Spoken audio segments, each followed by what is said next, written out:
We, the people of the United States, in order to form a more perfect union, establish justice,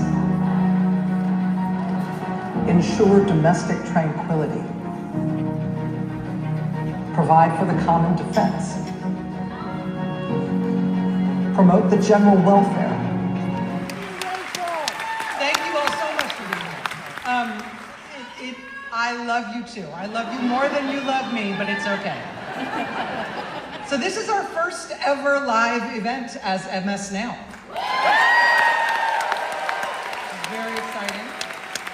We are at the Joan W. and Irving B. Harris Theater for Music and Dance. It is a stunningly beautiful place, and we are here tonight for talking about democracy. And honestly, what better place to talk about democracy than Chicago this Friday night, right? When the leaders of Operation Midway Blitz have just hightailed it out of your town.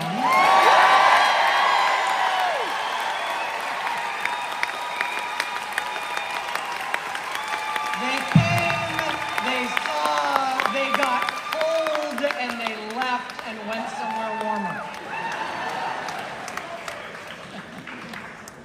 And we're not under any illusions. I mean, they did inflict pain here in their attack on your city. But honestly, Chicago, you won. You deserve some sort of citywide block party all across Chicagoland. The North Shore, South Side, Little Village, Berwyn, Cicero, Old Irving Park, Albany Park, West Chicago, St. Charles, Evanston, Wilmette, Waukegan, Aurora, Elgin, everywhere. All of these bylines that all of us in the national media have been watching as we have been watching Chicago, everywhere in Chicagoland, standing up because the people of this place did it right. So, I'm sorry to say, good people of Chicago, that this does not mean you get to rest. It means now your country needs you to help the rest of us understand how you did it. So we're going to talk about that tonight. Your instincts, your ingenuity, your organizing, your outrage, your whistles, your tens of thousands of whistles, your car horns and your cell phone videos, and your patriotism and your love for each other. I don't think that Trump's federal agents knew that they were going to be knocking on a beehive this formidable when they chose to pick on this city. So after their quick glamour shot in the snow, right here in the park, they left, decided to go someplace warmer. They left to go attack another American city. Send them to Cuba! There's some space on the eastern tip of the island, I hear. They're off to Charlotte, Raleigh, Durham, North Carolina. There's been hundreds of new arrests already. After that, we hear it's Louisiana. We hear it's going to be Mississippi, so heads up to those places. The untrained, indiscriminate, flailing, and reckless deployment of tear gas and pepper balls are headed to other parts of the United States next. So tonight we're going to talk about what we can learn as a country from the example Chicago has set over these past few months. Chicago has, of course, come through this attack on you and on your neighbors and on your decency. As a whole lot of court rulings have made clear, it's been an attack on the rule of law here. But tonight is also about what is going to happen next. Obviously, we know that here in Chicago, you guys realize that they're probably not gone for good, that they may be back. They're threatening to be back in March. My guess is they'll push it a little bit when they get a taste of the wind. Chicagoans, I know, are also sending whistles and sending very practical advice to North Carolina and beyond. We're going to talk about that. Tonight, we're going to hear from some Chicagoans who have been running just a clinic here for the whole country, teaching us teaching us what to do. We're going to hear tonight, in fact, from the hero from Little Village who first took up the whistle and learn about that's a decision that is more complicated than I think you're given credit for, broadly speaking. But I guess you could answer her directly in terms of how to think about this and how you and your family thought about it. Yeah, I mean, it's hard to put those two things together because, like, in addition to this like political work, which, you know, Rachel's helping me to do here, I'm also a person, and like, I kind of moved to Toronto because I have a major league team downtown. and I moved to Toronto because of things like it did have to do with my kids, but not for a very dramatic reason, and it had to do with my spouse, and it had to do with actually wanting to be able to organize my life in a way which is more public facing than Yale allowed me to do. And politically, honestly, I mean, since you asked, like, it had to do partly with wanting to teach at a big public school rather than a smaller private school. So like I can't link these things too well. But what I will say is this: some people are going to go, and they may have good reasons for going, and it's very important when people, this is a history point, when people go, it's very important to keep the connections and to network, because domestic political opposition needs the things that people can do abroad. So sitting in Canada, I notice how a lot of conversations in my university are a lot easier than they are in American universities. That's just a fact. And there are public discussions, sad to say, which are a lot easier to have in Canada now than in the US. So if people go, you have to stay friends with them and take advantage of that and try to turn that diaspora into something positive. My general answer about the line, right? This is what I tell everybody, I'll tell you too. You have to decide the line for yourself. The trick is not deciding what it is. Here's the trick. It's actually doing the thing. So if there is a line, you have to write it down, tell your friends, this is the time I'm going to go. And then when you reach the line, if that's what you really believe, then you have to do it. Because it's like everything else, if you don't do what you think you're going to do, you will then normalize, right? So some people are going to go, it's going to happen. Some people already have left, and I'm afraid some people have left for very good reasons. But like with everything else, you can't normalize. You got to draw the line yourself. So, you know, in the meantime, like, be as courageous as you can is one of the lessons of On Tyranny, and it's be as courageous as you can for a reason. Some of us are in a position to be more courageous. Some of us have reserves of courage. Some of us have support systems. Not everybody does. And it's very important that as we move into the situation where we're doing unconventional things, that we're also empathetic and we're also supportive. Resistance, it's really important to know what you're against, but because things are bad, and because in many ways, sadly, they are going to get worse, we have a chance to think about how to do things right? So there are some things that are just broken, and the media is, I say it with love, and we're live now, we're actually live. The media is one of those things, and it's been so sad for me to watch, because I'm a student of contemporary Russia, and we've done exactly what the Russians did. We let local media die, and we killed it. We let then the big media coalesce in the hands of the friends of power, and then the next stage is that power dictates what the big media are doing, even if they're ostensibly private. And we are further along on that road than we would like to admit. Some of this we can only fix by winning elections and passing laws, because going back to the previous point, these companies have to be broken up. We have to read what our antitrust laws actually say and break up these companies.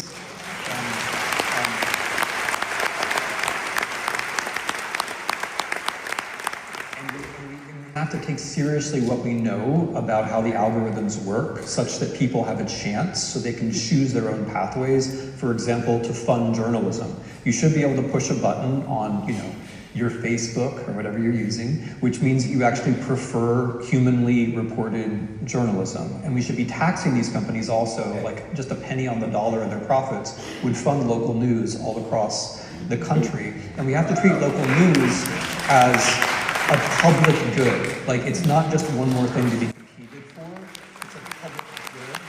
You can't do without it. But this is all stuff after elections and laws, but there's stuff we can do before, and I know you know this, but Please subscribe to stuff. Please subscribe to stuff. Please subscribe, like anybody who's doing reporting, Rachel mentioned ProPublica at the beginning, but if they're doing reporting, please subscribe to them. Like that money makes a difference. If they're reporters, pay their salaries. That's really important. And find out who they are, because there are new media organizations that are doing good work, and they do need you. And then this goes back to protest, okay? We are sort of back in the smoke signal stage of communication. One of the reasons why you have to protest is because that is literally the only way that people know that there's opposition. I'm sorry to say, but like actually you have to get your face and your body out there so people can see that it's happening, because as you might have noticed, it doesn't really get covered. And like, it's a bad thing because media is broken, but it's a good thing because it reminds us that this kind of communication actually works, right? It actually works if you see other people doing things. So that's before the elections. I will say the brokenness of the media along these lines has one benefit for somebody like me, which means that every time I cover a protest, it is shocking to the rest of the media. It is brand new information. This did not occur to them. And so I get credited with all sorts of scoops because I'm just covering what people are doing. In this last few seconds before we move on to a different part of the program, let me just ask you, thinking about Chicago again, Tim, now that Chicago has come through the other side of this attack by the administration, what practically should the people of Chicago do now to sort of add their pages to the playbook? To spread this playbook and grow this playbook and make it more comprehensive for other communities to learn from it and benefit from their experience. Mm-hmm. Okay, first of all, the organizations that you use for one thing, make sure to also use them for another thing. The second thing, and Baltazar has been doing this, communicate things on little video clips so that everybody can understand them. The third thing is take the win. Take the win. It's very important when you succeed in something, especially if you're on the left, to say, hey, look, we succeeded, okay? That hasn't been our strong point, and we've got to get better at that. I think those kinds of things actually are nation building because they involve people doing constructive things, as you say. And it reminds us that a lot of government doesn't have to cost a lot of money. So like healthcare costs a lot of money in this country for bad reasons. Like it's a sixth of the GDP or whatever, or whatever it is now, a fifth probably quarter maybe since this got started. And basically all of that shouldn't exist. You know, like it's basically, you know, some middlemen taking money from people who need healthcare. It's something that shouldn't exist. Like that just shouldn't exist. And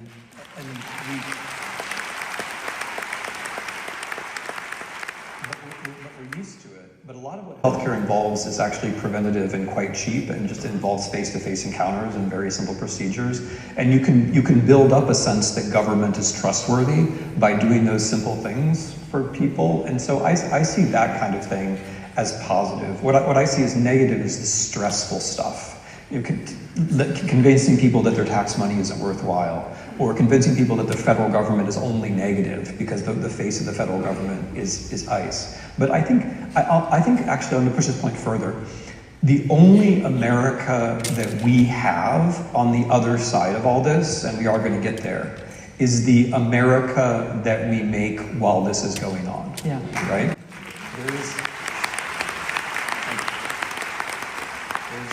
There's no, like, the way this works is not that, like, you know, there's some clear happy ending.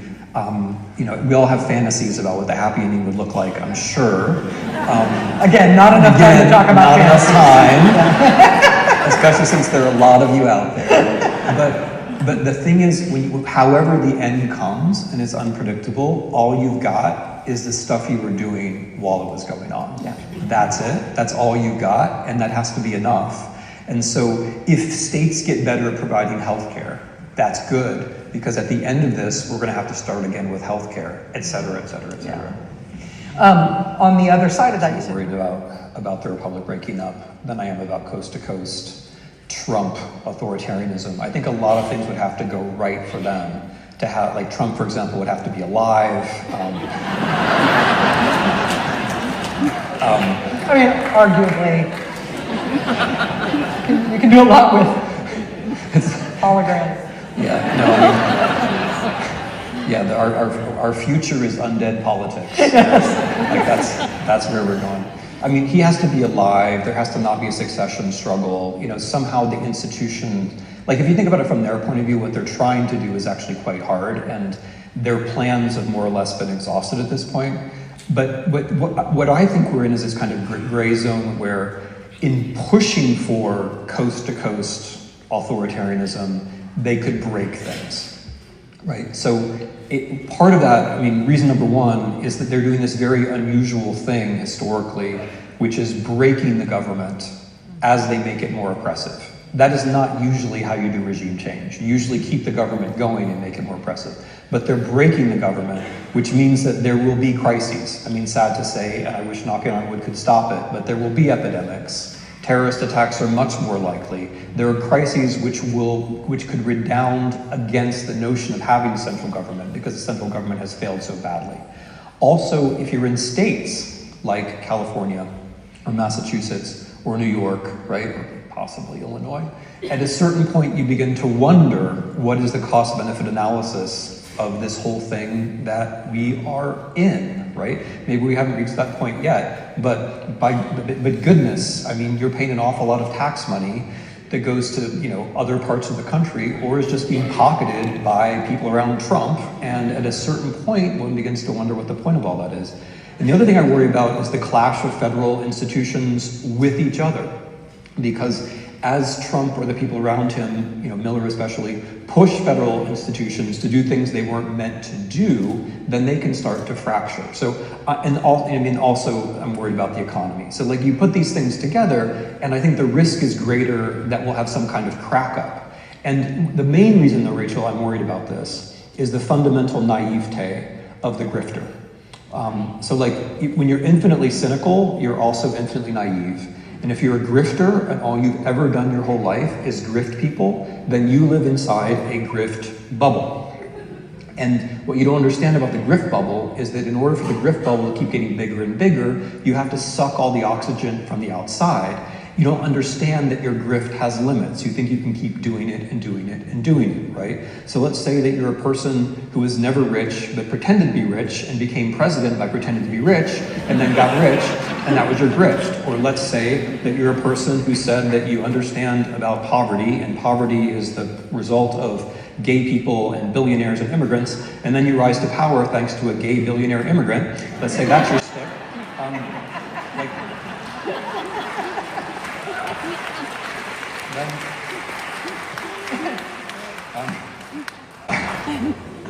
Okay, I feel like that was a moment of understanding. It's the funniest Peter Thiel joke that has ever been said without saying his name.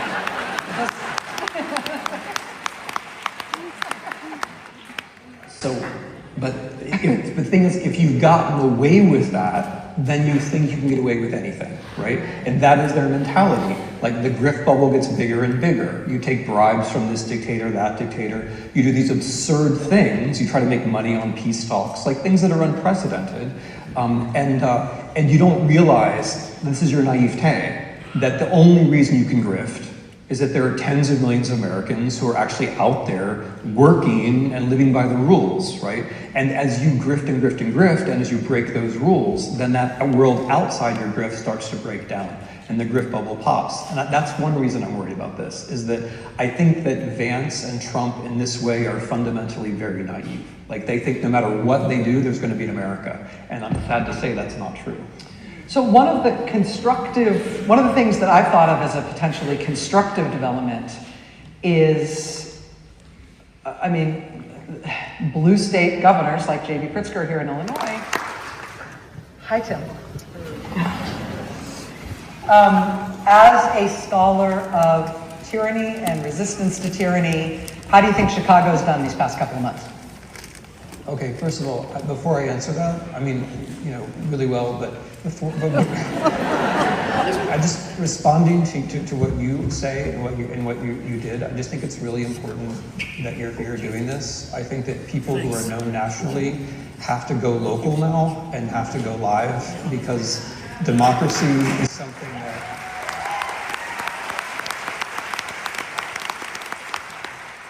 Because like not only all politics is local, all ethics is local, and democracy is something that we have to do together without a net. And so I just wanted to say I'm really glad you're here, and we're doing this, and we're doing it live. And it's also nice that, because when we're on TV, like the camera's on, and then the camera goes off, and we have a different conversation. And I feel like now we can have the whole conversation at the same time. So Chicago, thank you, Chicago. Thanks for having us here.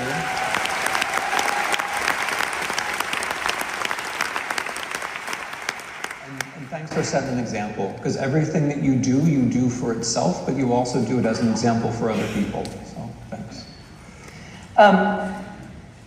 There is something that is happening now that is, I think, it's terrible in its impact, but it may be beneficial in terms of training us up to be better at resisting tyranny right now, which is that the Trump administration is trying things in one place and then moving on and trying them in a new place and then moving on and trying them in a new place. And they are serially trying to do the same sort of tactics, trying to create the same kind of spectacle and hurt people in the same way. But I feel like we are watching cities, we're watching the cities that are being attacked, the communities that are being attacked, learn from the experience of the cities who went before them. And so I feel like they're training us to get better at neutralizing what they are trying to do. Am I fantasizing about that, or is that real?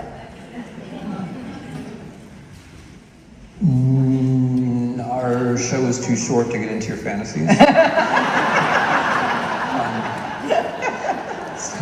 Thank you. It's all good. So I'm gonna see we're not on TV. Right? Yeah. But no, I think you're exactly right. So number one, like it's one thing for these actions to be unpopular in the sense of opinion poll unpopular. But it's another thing for people to feel the distaste. And you feel the distaste when you notice it in your own community and you act and you're physically around it, and then you communicate it to other people. And so like there's a different kind of unpopularity which goes deeper, right? When people organize and help others to organize. The second thing about this is the networking. Like everything bad that happens is the chance to build the new tactics and the new networks. And the network that you build for one, sorry, that was just a comma. The network you build for one thing, you then can use for the next thing. And so this is training us, this is preparing us, it's teaching us that we're capable and that we can be creative. Is there anything that you've seen in the past 10 months in terms of the way the American people have responded to what Trump's doing and to the sort of attempted strongman overthrow of our country? Is there anything that we've done that we should cast aside, that we like tried it, thought it might be a good idea, not working, bad tactic, shouldn't use that, it was counterproductive? I mean, in the real world, no, and not in the real world. I think the main thing that we do wrong is that we underplay the physical world. Like in your opening remarks, everything you talked about had something to do with the physical world. Yeah. Right.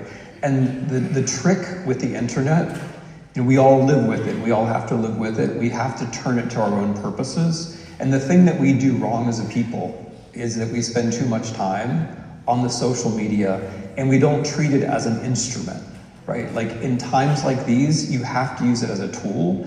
It's there to get you and other people to do things in the real world. And so when you're on the internet, you have to ask yourself, am I using this to get myself or other people to do something in the physical world? Am I using this to bring people together physically? Because if you're not, then you probably shouldn't be doing it. And so like the physical stuff has pretty much all been good, but we've been too slow. Like as a people, we've been too slow. We've given them too much time. And I think one of the reasons we've given them too much time is this.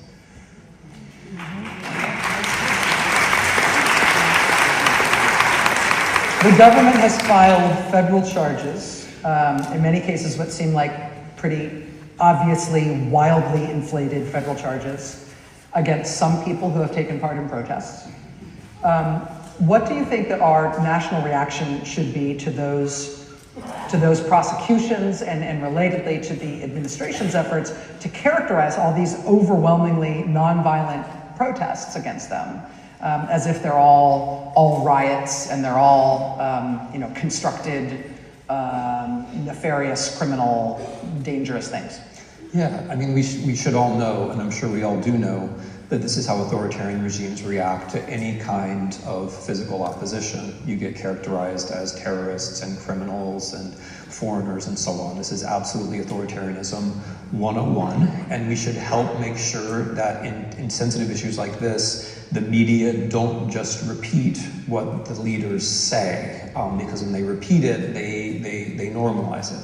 A second thing is to make sure that we have the positive language on our side, that we recollect that not only in this country, but pretty much everywhere, there isn't progress towards these things that we like to call freedom and justice and democracy without some friction. It just never happened. Like from every moment, your preferred moment in American history, whatever it is, the women's suffrage movement, the civil rights movement, whatever it is, there's friction. There is always friction. And so we have to have the positive language. The third thing is we have to help people be heroes. Nobody's a hero on their own. Like somebody does a little courageous thing, but the people who make them heroes are the ones who donate to their legal defense, the ones who write the articles about them, the ones who celebrate those little acts of courage. That is on us to do, because you mentioned a number of people, but there are more people who could be mentioned, right? And we need to prop them up. And the final thing, I think, legally, and I'm just talking to all you lawyers out there because this is Chicago, and like a lot of you are going to be lawyers, we have to go on the offensive legally. We can't just keep waiting for them to sue us and prosecute us. We have to find ways to file civil suits against them, which are going to be more plausible than their suits against us, and get them on the back foot and consume their resources and force the press to cover our suits against them. We're winning a lot of cases defensively, and that's great, but I think we should be going on the offense as well. Because like the things...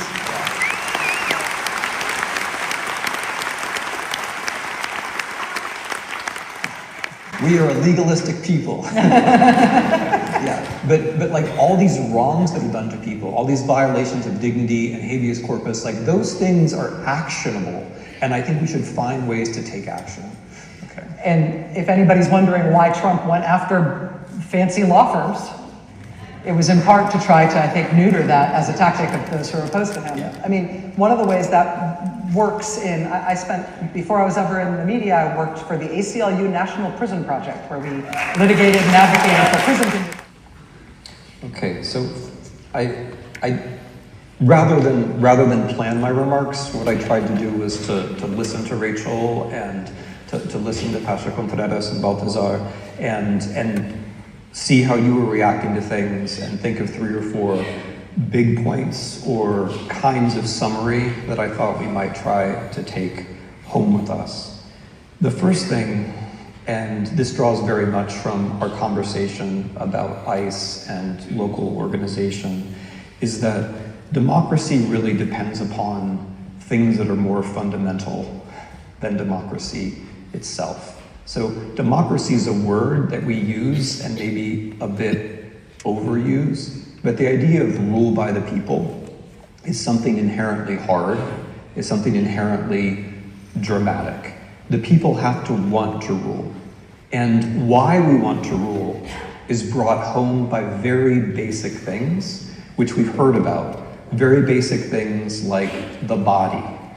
Very basic things like children. Very basic things like dignity. Democracy is a way to have some kind of control, autonomy over those very fundamental things. And so when we say democracy, when we think about democracy, we have to remember its connection to those more fundamental things. And we have to remember that to talk about those more fundamental things, we need a moral language. The moral language has to be on our side. The other side tries to monopolize it. It thins it out, it skims it away, it abuses it. But you can't do democracy without a moral language. That's one thing that I'm going to take away from all of this. The second point that I was thinking about, that there was no good place to insert here, but I'm going to insert it now as a historian, is how we think about ICE, Chicago, America, in connection with what we know about the past. And some of these points came through, I think, already indirectly, but I'm going to try to make them directly. There is a long tradition of using undocumented people as a first step towards creating zones of statelessness, zones where the law doesn't apply. The Nazi regime in Germany, as almost nobody remembers, its first really large-scale act of oppression was the deportation in the autumn of 1938 of undocumented people, undocumented Jews. That was their first major action, and it was a step towards border zones and concentration camps, or as we prefer to call them, detention centers. So there is a history of this. There is also a history, as I alluded to before, of using the undocumented as a kind of exceptional case, as a justification for centralizing the police, which is what happened in Germany after 1938 too. Different kinds of police organizations are brought together under one heading, which makes things possible that weren't possible before. So this is a reason to be very concerned. And I say this because as locally important as ICE is in Chicago or in any city, it is also a very important example of the transition that they are going for. Because ICE isn't just what it's for. ICE is also for what it's meant to become, which is a national paramilitary organization answerable only to the president, which can act against citizens as well as non-citizens. That's what it's meant to become. It doesn't have to become that. And what it means also is that local resistance is also national resistance, that there's significance to what we've been talking about, which goes even beyond the protection of individuals and their dignity. Because acts of resistance locally are also slowing down this transition to a new kind of regime. Which leads me to the third thing I wanted to talk about, which is resistance, and what resistance is for.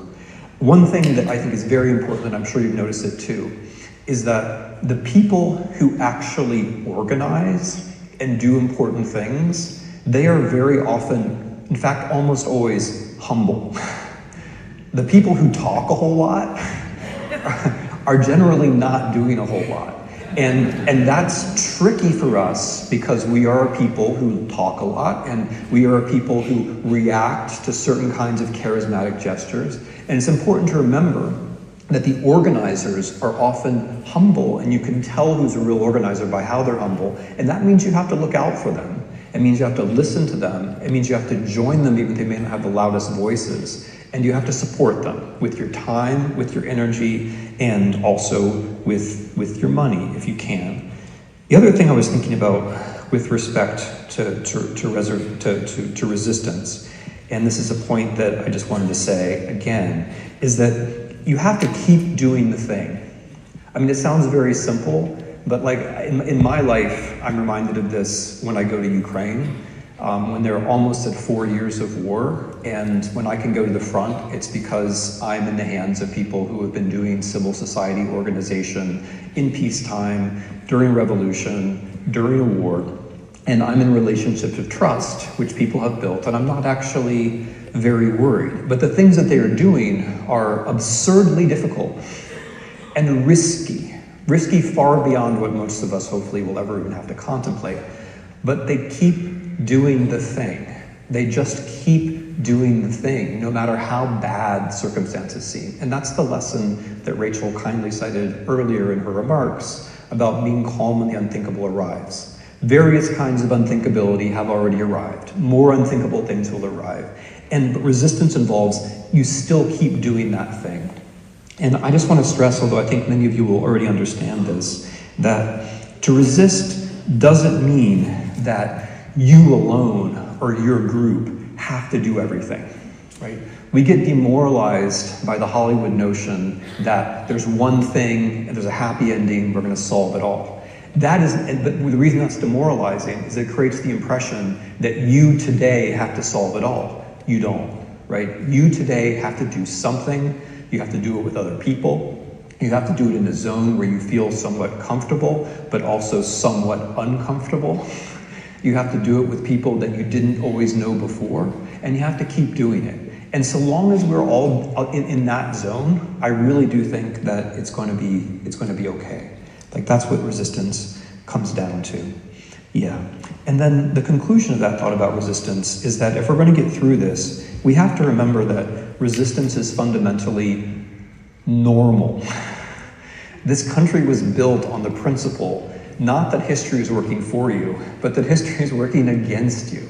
It's built on the premise that you have to resist. It's built on the premise that things like revolutions are actually normal. It's built on the premise that you can't be conformist and that you can't be complacent. Resistance is normal, and resistance is constructive. You're creating things when you resist. You're not just helping and holding things back, you're creating things. The institutions, the organizations, the networks, the mental and social habits that you're building up, that is what we're going to have on the other side. And I just want to say a word about the other side, because it's not coming to us. We're coming to it. We're going to get there. We're going to get there. And as we think about resistance, and as we practice resistance, and as we practice protest, it's very important to remember that we're not just against things, but that we're for things. And to work hard to articulate what it is that we are for, right? So when Rachel kindly showed this thing where I was in Cincinnati, and I did the same thing in Philadelphia at the No Kings protest, because I like the slogan No Kings, okay? I'm against this idea of lawless kings. It makes no sense. But what I did with the crowd was to say, okay, when I say no kings, then you should say freedom. Because it's not just that we're against something, it's that we're for something. And this is important not just practically, and also not just psychologically. It's important in a deep political sense. Because, sad to say, in the next 3 months, 6 months, 9 months, things are going to get worse before they get better. There are a number of things in this country that are already not working, and we've talked about them. There are a number of things which cannot just be rebuilt. They're going to have to be imagined again and built again. And in many ways, this is sad because some of these things were good. But we are entering an era of politics, it is my firm belief, where it's not going to be enough to say, let's go back, let's reconstruct, let's reform, let's choose our favorite points of nostalgia and go back to them. I don't think that's a terrain of politics where you can win, and honestly, I don't think it's available anymore.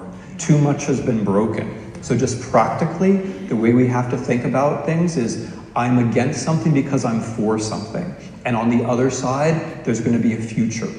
And that future, and this for me is the key thing, that future, as we head towards 250 years as a country, it has to be much, much, much better than the status quo.